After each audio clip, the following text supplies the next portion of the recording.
హైదరాబాద్ ప్రజలంతా ఈరోజు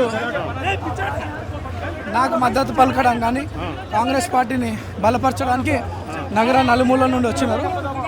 వాళ్ళందరూ కూడా ధన్యవాదాలు తెలియదు.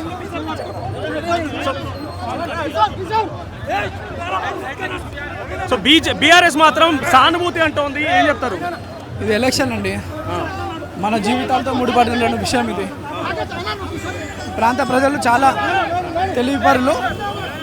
సానుభూతికి గతంలో అవకాశం ఇచ్చి మోసపోయినట్టు ఈసారి మోసపోయే పరిస్థితి లేదు. కానీ మీ పైన సోషల్ మీడియాలో పెద్ద ఎత్తున రౌడీ షీట్ అని ట్రోల్ చేస్తున్నారు.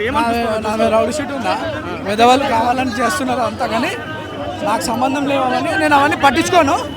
అభివృద్ధి లక్ష్యంగా కాంగ్రెస్ పార్టీ జూబ్లీహిల్స్లో ప్రజల దగ్గరికి వెళ్తుంది. ప్రజలు పెద్ద ఎత్తున స్వాగతించే సందర్భం వచ్చింది.